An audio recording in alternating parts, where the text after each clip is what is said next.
Everybody likes to think that there's some magic trick to get you out of any survival situation. Gonna be sick. It is just not that easy. To get out alive, you have to control your emotions and find a way to endure. There's no quick fix to survival. However, there are specific strategies that may make you more efficient and effective in your efforts.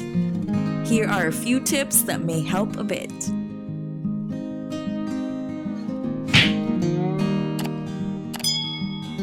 Number 1. Berries. Berries may look like a good food option, but only if you are cautious.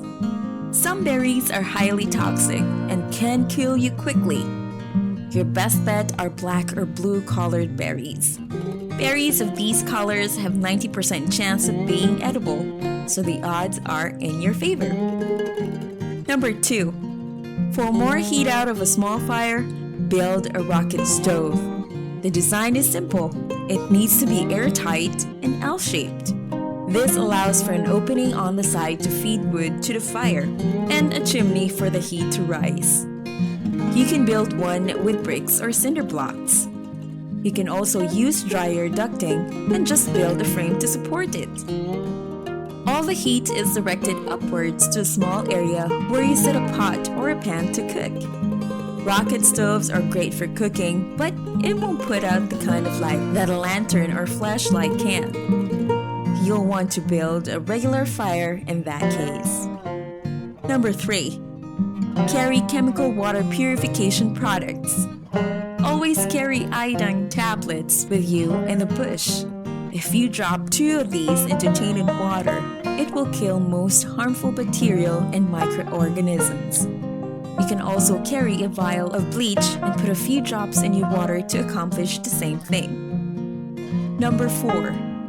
Replace your boot laces with paracord. If you are in a pinch, you can pull the interior strands out of 550 paracord and get several dozen feet of corkage while still using the exterior sheet as boot laces. Number 5. Bark can be a food source. Most people do not know that the inner bark of trees such as maples, birches, and pines is edible. Use your knife to cut back the rough outer bark and you will find a soft white inner bark before you get to the actual wood of the trunk. You can boil this to soften it or cook it over the fire to make a crispy snack. You can eat it raw if needed, but it is pretty chewy. Number 6. Build a platform to keep your fire off of wet ground. If it has rained recently, the wet ground can keep your fire from lighting, or can put it out after it is lit. Use poles or rocks to create a barrier between the ground and your fire. Number 7. Be careful when you add wood to your fire. Often people add large chunks of wood too fast and smother their fire. Gradually increase the size of the wood you add. Also make sure that each piece you add is lit before you move on to the next piece. Number 8. Carry some sort of water filter with you. I prefer to carry a water bottle with a filter built into the lid. I can fill it with water before I go hiking or camping and then refill in a stream or pond when it runs out. The filter eliminates 99.9% of harmful bacteria and microorganisms. If you need to conserve space, there are also straw-style filters that work fine for getting a drink on the go. Number 9. A 4-point spear is an essential tool. These are easy to make. Find a pole that is taller than your shoulder height. This will ensure you do not fall on your spear. Split the end twice so you have 4 sections. Shove sticks in the gaps to spread them apart and sharpen each point. Then harden the points in the fire. This gives you more surface area to spare small game and fish. Number 10. Use found products for a chemical reaction fire.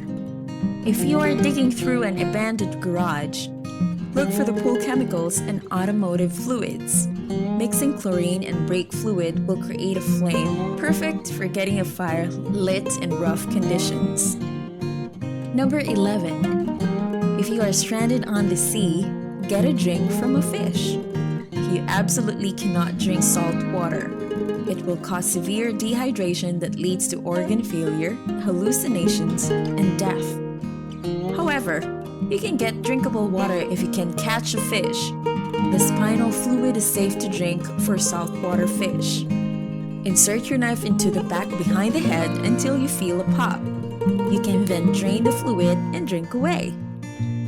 Number 12. Be cautious when using a cave for shelter. A cave may seem like a perfect spot in a rainstorm, but other animals may think the same thing. Before settling in, look for fur, tracks, or evidence of a kill. Also, never light a fire in a cave. The heat could crack the rocks above and cause them to come crashing down on you. If you need a fire, light it just outside the cave and sleep just inside the entrance. Number 13. Be wary of carbon monoxide. Never build a fire or light a candle in a shelter unless you have good ventilation. A buildup of carbon monoxide could cause you to fall asleep and never wake up. Also, the gas tends to collect in low spots, so keep your bed up off the ground. Number 14. Petroleum jelly and cotton balls can be a lifesaver. Bring these two items to make sure your fire lights in any condition. Rub the cotton balls in the jelly and then cast your sparks into it. These will stay lit in any conditions and give you time to get your tinder going. It is like turning your ferro rod into a lighter. Number 15. Always boil your meat or fish if possible. When you cook, you want to consume all the nutrients possible. The best way to do this is to boil your meat and drink the broth. Many of the fats and oils are released into the broth, and drinking it will hydrate you and give you the most from your meal. Number 16. Use thorns to deter predators. If you are worried about animal attacking at night, surround yourself with thorny branches. It will not be complete protection, but it is just another reason for predators to think twice. Number 17. If you have leftover food, always use a bear bag. Wrap everything tightly and hang it in a tree at least 10 feet in the air and at least 100 yards from your camp. If you leave it on the ground, animals would likely get to it overnight. If you hang it close to your camp, you run the risk of dealing with predators in your camp. Number 18. Use your hand to tell what time it is. If you're out of the wilderness without your trusty survival watch, you can still get a pretty good estimate of what time it is during the day. Hold up your hand with your fingers parallel to the horizon. Every 4 fingers between the sun and the horizon is roughly an hour of daylight. Once you've learned these, put it to practice and note each one of them. You'll never know when you'll need them. These are the tips that could help you in the dire situation and could potentially save your life in the process.